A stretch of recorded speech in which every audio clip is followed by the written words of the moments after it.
The most controversial bodybuilder of all time, in my mind, is pretty simple. It's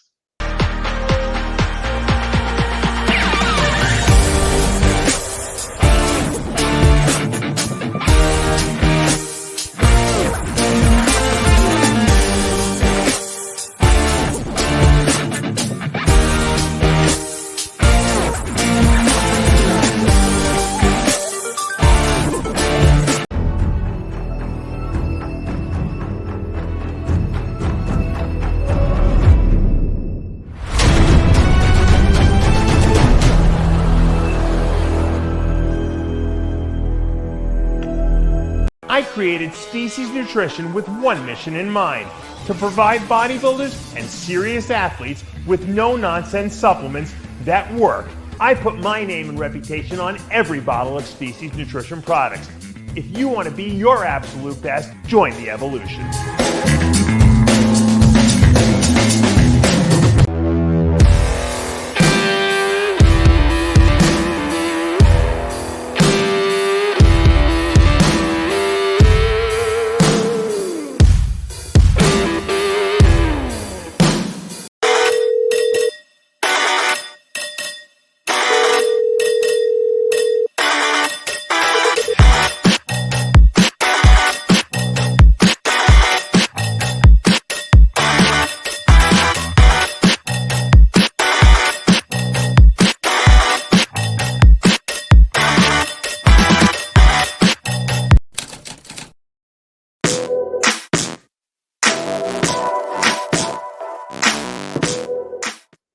RX Television, RxMuscle.com. This is Ask Dave, your 30-minute weekly question and answer show. I'm your host, Sadiq Faruqi. So glad you can join us on this 29th day of May in the year 2024. But by the time you watch the show, it's going to be the 30th day of May in the year 2024. We're going to go right into questions. We have a ton of questions to get to. Full disclosure, we just recorded an after hours episode. That episode is live right now on the channel on the live tab. Dave, Greg Valentino, Armin, John Romano, Amin joined late, and then we of course saw Larry Pollock. Larry Pollock, by the way, doing a great job for us at the Cal Pro this week. You can go check out full wrap up for the night show on the channel right now. Jump right into the questions. The first two questions on the show, of course, from the Dave Palumbo Experience app. First question. We hear about bodybuilders with enlarged heart. Is the actual cause the intense training in large muscles, not the PEDs? You know, the term enlarged heart is a tricky, diagnosis, because if a person who doesn't work out comes into the doctor's office and they have an enlarged heart, that's usually not a good thing, because it means that their body is not efficiently pumping blood, and the heart has enlarged itself because it's not doing its job properly. That's what we would call a damaged heart. Some people would call it congestive heart failure, whatever the case may be, whatever the diagnosis is, the heart's not working right. But when an athlete comes in, especially a bodybuilder comes into the cardiologist's office, and they do an echo and they say his heart's enlarged, it's usually not due to the fact the heart's not working properly. It's the fact that the bodybuilder is putting such a strain on the heart to lift these heavy weights and pump massive amounts of blood to the muscles that the heart enlarges itself so that it can do its job better. So one's an athletic heart, one's a defective heart, essentially. The problem is that doctors will call any enlarged heart a defective heart, essentially. And that's not good, because that gives the bodybuilder the idea that, I'm in trouble, I'm going to die here. So now, if you have an enlarged heart that's not putting out the right amount of blood, and you're getting lightheaded and you're having problems, then you could be a bodybuilder with an enlarged heart that is not working properly. So there's three categories essentially. But most guys, especially the young guys who go to the doctor and they tell them they have an enlarged left ventricle, which is this chamber of the heart that pumps the blood to the entire body, it's not a big deal necessarily if you're an athlete. Okay, if you're not an athlete, different story.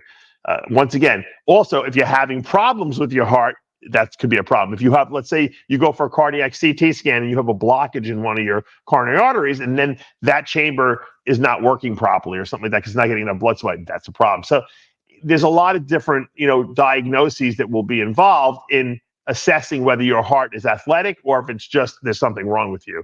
And that's why you get the echocardiogram, you get the EKG, you get the cardiac CT scan now, like we said, so we can visualize the blood vessels, and that's going to give you a much better idea of what's going on.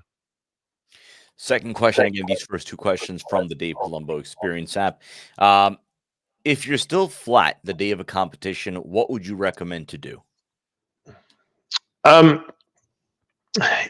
If a competitor that I'm working with is going to wake up in the morning and they're super flat, and a lot of times that happens because overnight you're dehydrating and you're not really eating in the middle of the night. I usually give them a little bit of a junky meal in the morning. Maybe some pancakes and eggs. And McDonald's will serve that purpose perfectly. You can get some, eggs and what are they called? They call them hot cakes. I think that's what McDonald's calls them. But they're basically pancakes. You can do those there. But I sometimes have some put the butter on there a little bit. I don't go crazy with syrup because I don't like a lot of sugars. Sometimes sugars can splash your blood sugars up high and then they drop real low, and then sometimes that can be a problem on stage. So I don't go crazy with the sugars. A little bit is fine, but nothing excessive. If a show is going to be early in the morning, you're only going to get a couple meals in before you get them on stage. I might give them a little bit of fluid if I think that if they're really dry and hard. I might give them 4 ounces with each meal. I might put the meals closer together. I might try to get 3 meals in before they get on stage because if they are super flat. The problem is you can't start drinking a lot of fluids because it's going to smooth you out. So my solution for people who wake up flat in the morning of the show is to get them a little bit too full the night before. So that doesn't mean to excessively carb them. It means that I'll give them a burger and French fries like as a 7th or last meal of the day. And what that'll do is it'll overfill them a little bit with a little bit of bloat sometimes. And some guys it doesn't happen to, but that little bit is what it does is it gives the body something to use during the night. So during the night when you're peeing and peeing and peeing and peeing, you're mostly getting rid of that little extra fluid that you put on there from that burger and fries meal rather than taking it out of the muscle, which is a lot of times what happens if you stay too clean with your eating. So I do try to give a little bit of a dirty meal that night before, and that usually prevents people from waking up excessively flat in the morning. These 2 questions, very good questions from the Dave Palumbo Experience app. If you guys don't have it now, go over to the Android store, your iTunes store, download it. It's $29 a month. You get Dave Palumbo, me as your coach in your back pocket. You're going to get all my writings, all my videos I've ever done, all in one place. We do a Q&A exclusively for the app every single week. So it's like an extra Ask Dave that you guys get access to that no one else gets access to. I answer everyone's questions in an open forum, so everyone sees everyone's questions and everyone's answers. It's a great learning experience because you might not even know the question you want to ask in your head, and you see someone else ask it, and you can see what the answer is that I give to it. So it's a great, great resource. We put a workout up every single week, and I got to thank you guys because every week the app numbers are growing and growing and growing, and I appreciate the support. Once again, it's like having me as your coach in your back pocket. So again, those first 2 questions from the Dave Palumbo Experience app. Now we take questions from our Facebook page and our Instagram page. Again, if you're not already following us there on Facebook, just search RxMuscle in the search bar, and then on Instagram, official_RxMuscle. Espenberg, most outspoken and controversial bodybuilder of all time, dead or alive? I think that's an easy one. The most controversial bodybuilder of all time has got to be Lee Priest. I don't think there's anyone else out there who is willing to put what they're thinking in their mind on the line in a public forum and voice their dissent and not be worried about the ramifications of what he's done.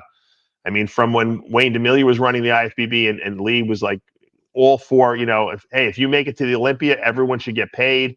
And he opened his mouth and opened his mouth and opened his mouth until actually every athlete was getting paid, I think, $2,000. This is back in the 90s, too. So, he made a lot of changes. He wasn't afraid to say, what was on his mind. And he wasn't afraid to do anything. Love him or hate him or, agree or disagree. I think he had to be the most outspoken. Well, I'll give you a couple of more if you want to digest. 1, okay. Sean Ray. 2, Nasser. Okay. I'll qualify those 2. Sean Ray was very outspoken, but everything that he was outspoken about really had to deal with himself. So if he wasn't going to bat for anyone else. He was going to bat for himself, essentially. But a lot of what he said was true. So I think that he was definitely outspoken, and he wasn't afraid of the ramifications of it. And Nasser was just a complainer, basically.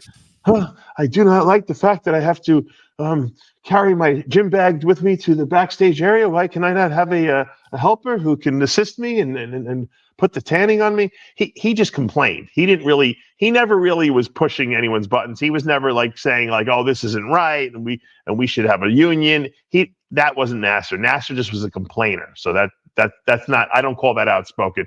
After he was done competing, he was putting everyone down because I think he was jealous. But I think his claim to fame is he was probably the most famous complainer of all time in the IFBB.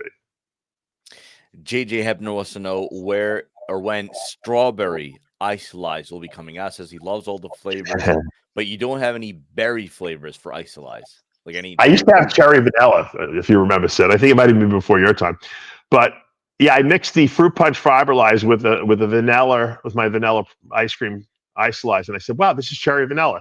And for a long time, we sold that flavor, cherry vanilla. I liked it actually, but I'm not, you know what is, I prefer like the vanilla chocolates and the vanilla peanut butter chocolate. I enjoy those flavors more than I do like fruity flavored proteins. And so I think most people do too. There were a lot of people that only bought cherry vanilla, but it wasn't enough to warrant keeping the flavor.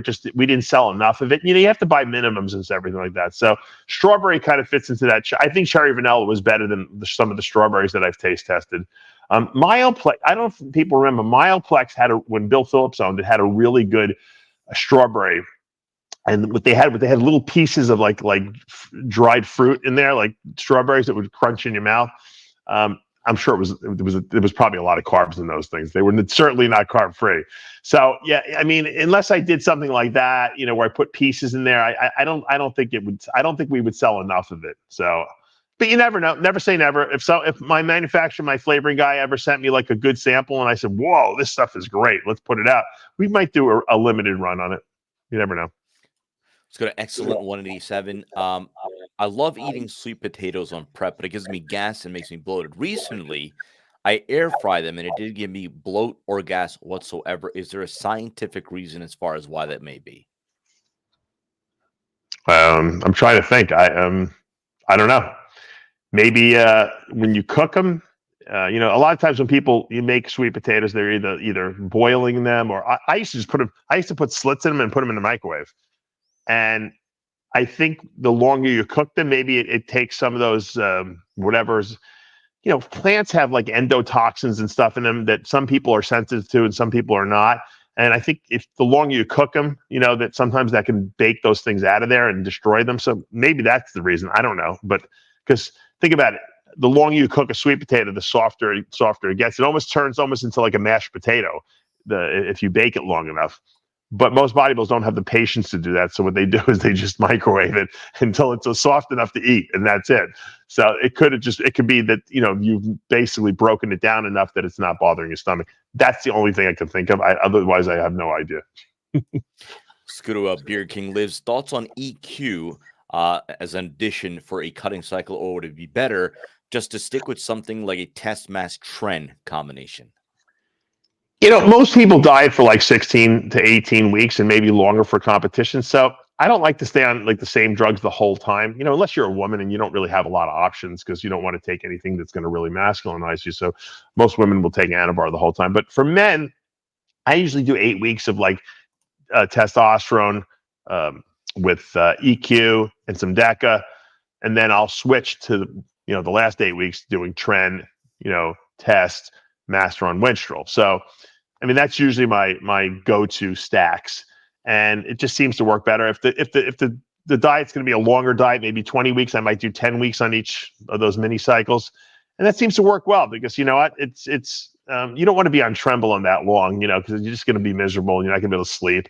And I like EQ and deca in the initial stages of the diet because the deca really makes your joints feel well as you're starting to lose all that fluid that you have. You know, when you lose fluid because your carb intake is lower, you're not going to feel, you know, your joints are not going to feel as supported. So that's a good time to add that deca, and that's why I'll add a little bit of deca in the beginning of the cycle. And then EQ, you know, you just feel good on EQ. You get good pumps and everything like that. It gives you good energy, and so I like that. I always loved EQ and testosterone, probably my favorite, you know, combination of two drugs. And deca obviously is really good too, but it's a lot of guys, if you take too much deca, you get, you know, the deca dick thing going on, and you have an erection issue. So you can't go too high on that. So, but you can do that with EQ and not have to worry about it. So that's usually how I structure them. Raw muscle. Why don't steroids come in more esters than what they originally released as? Why deca and NPP? Why not nandrolone cypionate? Why boldenone and not boldenone undecylenate and not boldenone enanthate? It seems as if every testosterone ester available, but not for other compounds. I think they just found what worked best, and a lot of the stuff is redundant. You know, the undecanoate and cypionate and enanthate are long-acting esters in injectable form, so it doesn't really matter which one you use.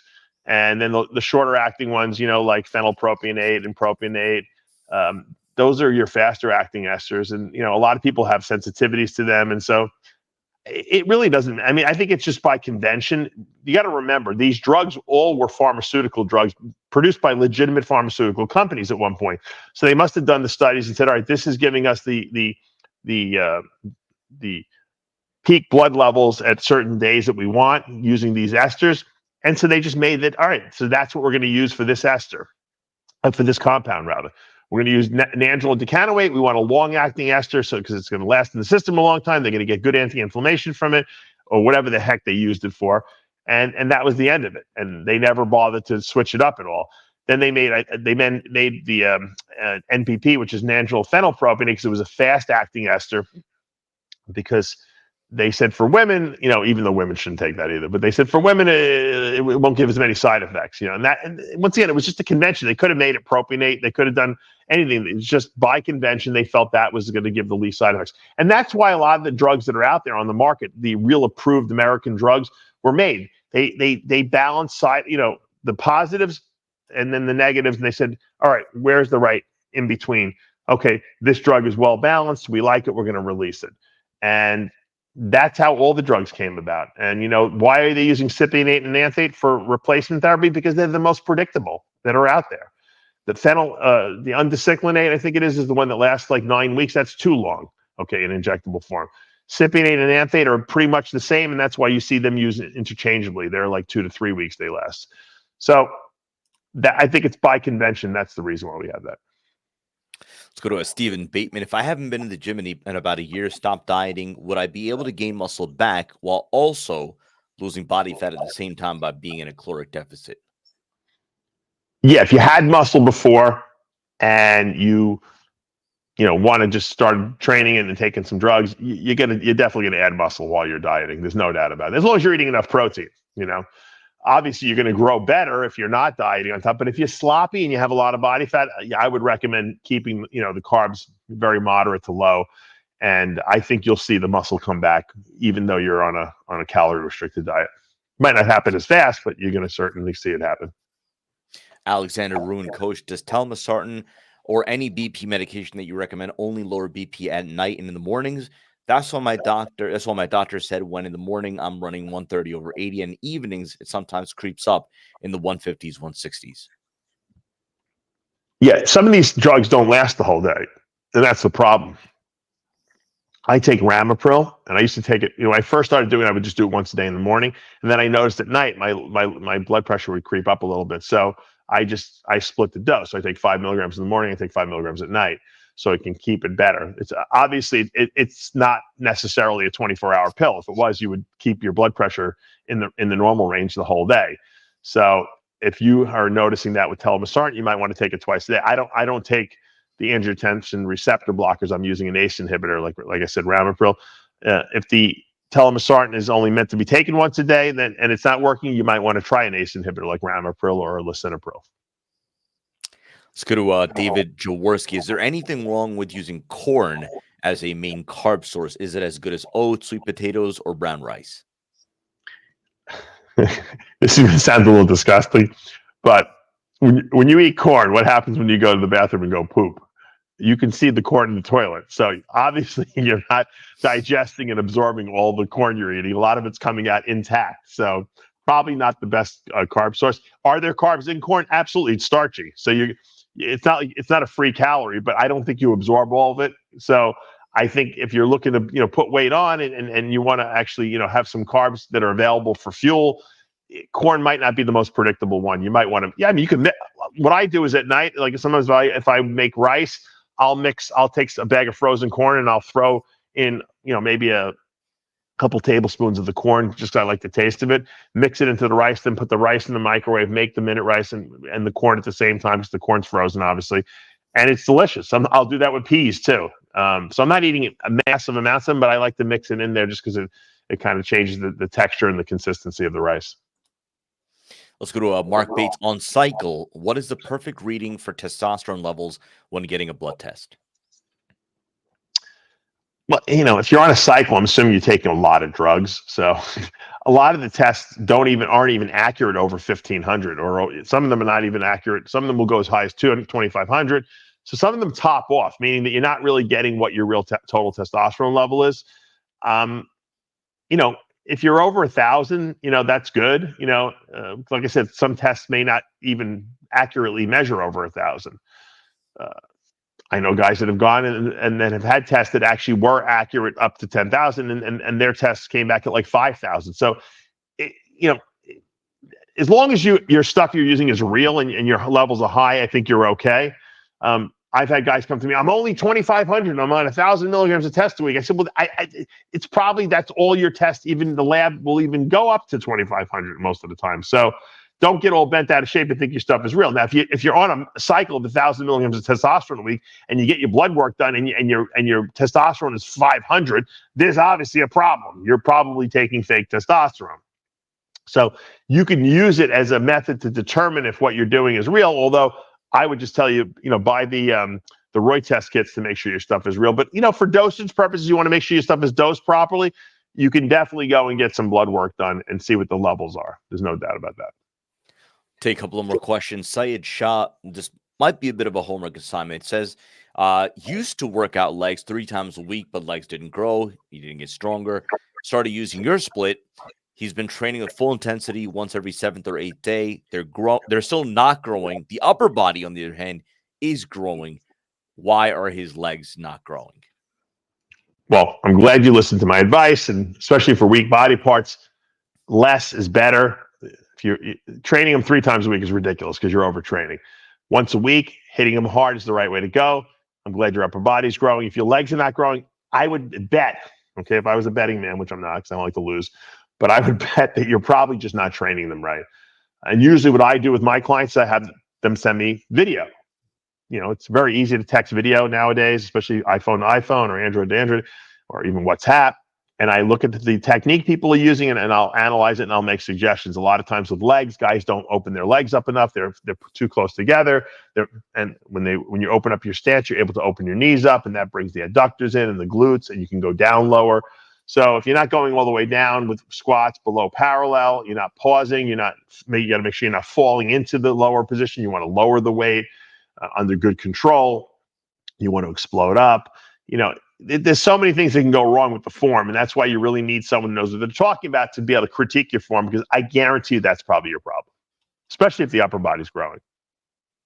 We'll take one more question. We had some fun with this over the course of the weekend, really over the course of Heavy Muscle Radio, and that is the topic of tanning. You specifically talked about beef stew, and perhaps one of the reasons he might be held back just a little bit is maybe because of his tan. He came back in the comment section, obviously disagreed with what you had to say. He then, and while Dave's giving the answer, I'll show this on the screen. He then reached out to Tyler Mannion, DM'd him, said, "Hey Tyler, serious question. Is my well, actually, no, I'm sorry. He asked about his hair. This is unrelated. I'm sorry. Yeah. So this is really more about the hair. But Tyler, it was hilarious. Tyler should have said, "No, your hair is fine, but your tan is terrible." That's what he should have said to him. Yeah. But we posted that on our page. I'll show that. But anyway, so the question is from Jeff Decker. How does a competitor know his tan is okay before you hit the stage? So many bad tans at pro shows lately. Yeah, I hate to say it because I'm very good friends with a lot of the tanning people. Wrong one. But I have to say you have to be a little aggressive sometimes. Not rude, but aggressive, because some people need more color than others. I've had competitors of mine who are super white, which I was not happy with. I told them to try to tan ahead of time, and they didn't have time. And so they go in there super white. They get their first coat on Friday night, and they come and send me pictures after that. And it doesn't even look like they're tanned, you know. So then I'm like, you better go back tomorrow and make sure that they're going to darken you enough. Because if you get on that stage and you're too light, and invariably that's what happens. They get on stage and they're too light. You know what? It's really your responsibility that if you're not going to tan it, if you don't have good coloring, if you're not a dark colored person to begin with, you got to have a base tan. Now, whether that means you're going to go in a tanning bed or lay outside or use melanotan to tan yourself, I don't care what you do. You got to have a base tan before you go in and get spray tanned, or you're looking for trouble. Okay. Secondly, some people's bodies just don't react right to the tanning spray. I don't know why.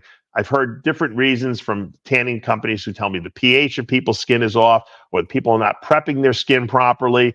For some reason,